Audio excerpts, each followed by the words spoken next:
Good afternoon and welcome to the Junior Footy and Netball Show. All thanks to Southwest TAFE, and of course the Sunday competitions are now known as the Southwest TAFE Sunday Junior Football and Netball Competitions, and Powercore, and also McDonald's. We love what they do and what they put out each and every week, especially you love your little Maccas. As I say, a very good afternoon to the little legend herself in Ruby Couch. Rubes, how are you, buddy? Yeah, I'm good, thanks. Yourself? Now listen, how was Easter? Yeah, it was good. Good just to relax and not have any sport on besides for the Good Friday game. And Good Friday, footy and netball up at the Friendlies, of course, South and Koroit. It's only been going for a couple of seasons in the Hendon Football Netball League, but I love it. I think it's a good concept. Great crowd up there too on the weekend, Rubes. Yeah, definitely, especially for the senior footy game. Yeah, it was good, wasn't it? Now listen, we're going to get to the results. There's no Reggie Mast tonight too, okay? Reggie's actually away in Melbourne, the big fella, but I can tell our watchers or our viewers that did watch Reggie train last night. He's in good nick too. So we're going to be calling him in the senior football this weekend. So if he gets a game for the Blue Baggers, look out, Reggie, because we are looking forward to seeing you strut your stuff for the Warrnambool Blues, that is for sure. So Rube, it's me and you, and I want to have a look at last week's results. Not the best result. I just flipped through the results earlier. Koroit 58 defeated you guys 51. That is an absolute... that's a big win in under 17 netball, isn't it? Yeah, look, it was a pretty hard game for us, especially when you have players out just due to the Easter weekend. But Koroit have such a strong team, such strong players that all of them play up in the senior teams, and I think almost like half the team play in the Open as well. So I think it just comes down to experience and that sort of thing. Yeah. Absolutely. Now I'm just going to run through. Molly McLaren scored 8 goals. Meg Cullen 33. Sienna Batt 8. Charlotte Lenihan 9. So they've shared it around. Kate Nasita 14. Ruby Couch 7 for the Roosters. Now Rubes, you're in the best players team, mate. You got the 1 vote. Marty Beck's got the 2, and Grace Schramer got the 3 votes. While for Koroit, Eliza Hoy got the 3. Mia Mills and Matilda Sewell, who we had on the show. So she's in good nick. Yeah, definitely. And tell us about Eliza Hoy. Must be a good little netballer. Yeah, she's a great player. I played on her in the Div 2 as well. But yeah, she's very strong, small and fast. Yeah, fantastic. Well, there's only the one result to look at because that was the round 4 game. So you guys have got a week off next week, Rubes, which will be pretty exciting. Obviously because you played on Good Friday, which was a round 4 encounter. So we are going to go to the Zoom call now, and we're going to catch up with another little legend from the Warrnambool Blues in Sarah Byrne, who's been kind enough to join us. Sarah, good afternoon and welcome to the Junior Footy and Netball Show. Hello, how are you? Fantastic. Now listen, I've got to ask, that doesn't look like the background down here in Warrnambool, Sarah. There's a couple of big buildings there. Where are you situated this afternoon? I'm in Melbourne this afternoon, just doing some shopping. So a little bit of shopping with the family and the sisters and all that, mate. Where have we headed to today? Just DFO South Wharf, just to do a little bit of shopping before netball comes back, before I can come down. I like it. Have you put an order in, Rubes, for anything? You bring us something back, please, Sarah? Yeah, I will. Hey, listen, tell us about the Blues so far in 2022 in the under-17 netball, mate.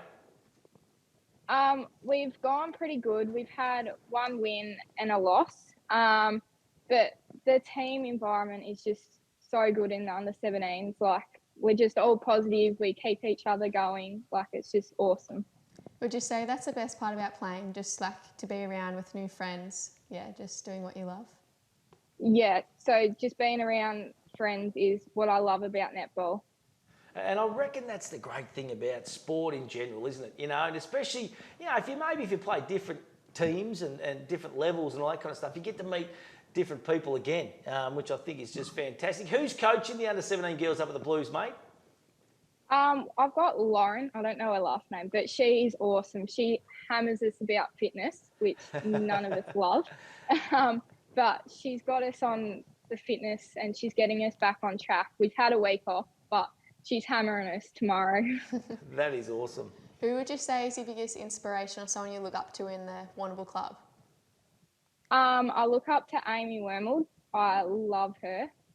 We had her as a coach last year for under-17s, and she was just so great to have to coach us, and to then watch her play Open was just amazing. And I suppose the thing that you take out of someone like Amy, it's her work ethic. It's how hard she trains, and I reckon with Amy, and Rubes, you might help me here, but it's her competitiveness. I reckon that's the big Yeah. thing. She's like a beast on the court, isn't she? She's a ripper. Yeah. Absolutely. Hey, Warrnambool in general, in regards to netball, have always been really strong. You go up to the Reed Oval now, you've got that magnificent brand new facility, and the word on the street is that possibly netball is going to be the next thing that gets upgraded up there, which I think will be fantastic and can't come quick enough, to be honest, because it's just an awesome facility. And we need to really start and keep improving our netball facilities across there. What's it like club-wise up there? It's going pretty well, isn't it? Yeah, it's going pretty well. So I only moved to Warrnambool last year, and we only did we did a lot of games last year compared to 2020. But since we've moved back to the Reed, it's just been the club environment, going back to the tees, walking together as a group of netballers to have tea is just so good. Awesome. Are you really connected with the footy side of the club too? Like maybe Thursday night dinners, would you all have go up there and have dinner together? Yeah, so normally the footballers sit on a different table to the netballers. It's sort of separated, but the environment's great up in the restaurant and everyone's just happy and it's just so good. One of our sponsors in the Hampden League too is the Warrnambool Football Club. Steve and Wally and all the crew up there, they do a magnificent job. It's great to have them back on board, and it's great to see the joint thriving again because they've had a tough couple of years with COVID. Their meals are sensational, so make sure you get up there and check it out for yourself. Sarah, just run through the rest of your team, some of the other plays that we can look out for season 2022. So we've got Sarah Perry. She's just awesome. Lauren just chucks her around anywhere and she just plays anywhere.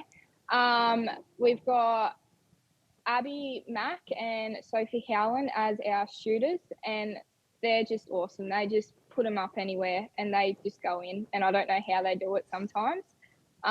We've got Amali in the mid-court and she just runs her little heart out. And then we've got Tanzania and Bella, who are playing wing defence and goal defence, and then me and Tans swapping like goalkeeper and goal defence. Are you captain of your team? Yes, I am. Do you feel a bit added responsibility when you're the skipper? What do you have to do that's over and beyond? Just trying to, when people lose their crap in the games, it's just trying to keep them positive and just try and hype them up. Like, it's just so hard sometimes when people are just so down, and you've just got to try and think of different ways. Like, that's probably the hardest part of being the captain, is just trying to make everyone happy. Yeah, and trying to motivate people too from week to week is no doubt a big task as well. Now, Sarah, you just said you moved to Warrnambool. Where'd you move from, mate? I was at North Warrnambool. Oh, right. Sorry, I thought you moved back to town or something there. No. There you go. Hey, well, you're going to be coming up against the North Warrnambool Eagles this weekend, and it is the Hampden League Live match of the round. How are the Eagles fared thus far, and what are you expecting on the weekend? I'm quite nervous, actually. I was very nervous last year when I come up against them because it was the first game. And then this year, I just feel a lot better and a lot confident that I've got to know my team a bit more. So I just feel like we have it this year. Yeah, that's good. Random question. Do you have like a favourite food or a favourite song you have to listen to before your game, or what you have to eat before the game? I always have Milo cereal in the morning. It's just my thing. I've got to have it. That is something different.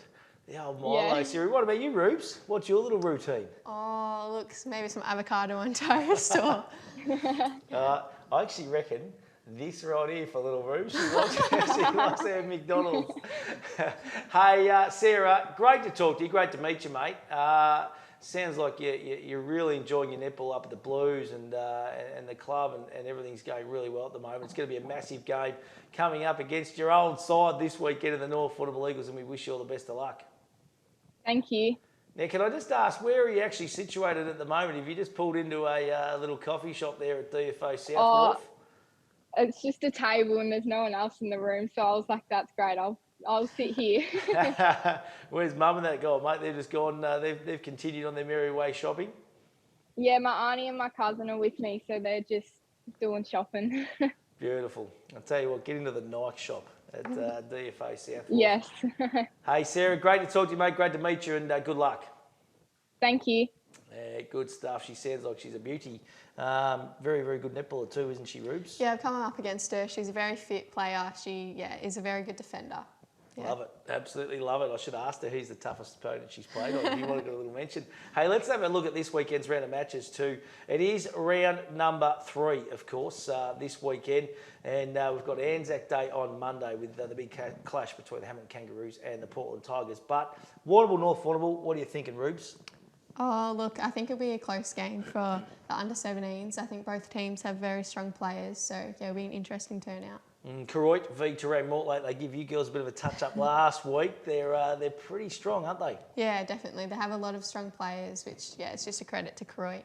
Now, what about the Roosters? You're coming up against the Seagulls. Can you bounce back this week, Rubes? I'm hoping to. I'm hoping to get our first win on the board and make our way up the ladder a bit, but we'll see what happens, yeah. Yeah, you've probably had the 2 best teams in the first couple of weeks, haven't you? Cobden and Koroit. They look like they're certainly the teams to beat. Camperdown v Cobden. Can you see the Magpies upsetting the Bombers? Oh, I'm not sure. I reckon the Bombers will have it in the bag in this one. It's always a tough game for them just because it's, yeah, just everyone knows each other. Yeah. Absolutely. And then on Anzac Day, now I want to ask a question to you. Anzac Day, what's it mean, Rubes, to you? Do you get along and do you go to the dawn service? I don't really go to the dawn service, but it's good that when the school will have, obviously, the minutes of silence and that sort of stuff. And, yeah, selling of like badges and that, which is good to get around. It's pretty moving, isn't it? Pretty emotional, you know, it always has been, and they do a wonderful job. And it's important that we remember the fallen soldiers that have come before us, and that's why we're here today, because of everything that they did for us. And I think it's important that we pass that down from generation to generation. So if you can get along to the dawn service and you haven't been to one, have you been to one before? No, I've gone to ones that are like later on in the day up at the RSL, but so you're not an early riser, I'd say, by the sounds of that, Rubes. I'm going to get you to one because you'll be very, very moved by it. So anyone that does get along to them, they are absolutely blown away with the dawn service, that is for sure. Hamilton v Portland, the clash of the rivals, of course. Traditional Anzac Day clash now. What do you think there, mate? I think that'll be another tough game. I think it'll come down just to the last quarter with fatigue and that sort of thing, but I'm thinking maybe Hamilton might come away with this one. Beautiful. Hey, listen, as I said at the top too, no Reggie Mars this week, and he was pretty popular too on the socials. He lit it up after the first week. Did Reggie? He is an absolute superstar and a very, very talented young kid as well. And as I said, looking forward to calling Reggie in the big one this weekend. Warrnambool taking on the North Warrnambool Eagles, and they will be unveiling that brand new Reed Oval. Even though we had round 1 there, this is the official opening weekend, which is going to be an absolute ripper as well. Rubes, footy, where you at with that, mate? Where's that all kick off? We had the bye last week for Easter, but we're back into it this week, playing in Horsham, which would be a good drive down. Look out, that's going to be a massive drive. Should be a good trip home if you get the job done. Yeah, hopefully. Absolutely. Hey, listen, been a magnificent show, and as I said at the top, all thanks to Southwest TAFE, of course, for all your course needs. If you're interested in anything, jump online, have a look at Southwest TAFE, because they do anything and everything there. It is really, really simple, and get involved, go and study, test yourself, because it is a magnificent organisation down there, that is for sure. PowerCore, of course, they jump on absolutely everything in our local area, which is just wonderful to see. And McDonald's, we love Mickey D's, especially Ruby Couch, who gets paid in Mickey D's vouchers to do this show each and every Wednesday. So anyone will think you're a McDonald's fiend, mate, but we're going to have to sort those vouchers out for you, Rubes, all right? Hey, awesome to see you, mate. Next week, Reggie will be back, and good luck on the weekend. Big game coming up against Port Fairy. Good stuff. We hope you've enjoyed the Junior Footy and Netball Show. All thanks to Southwest TAFE.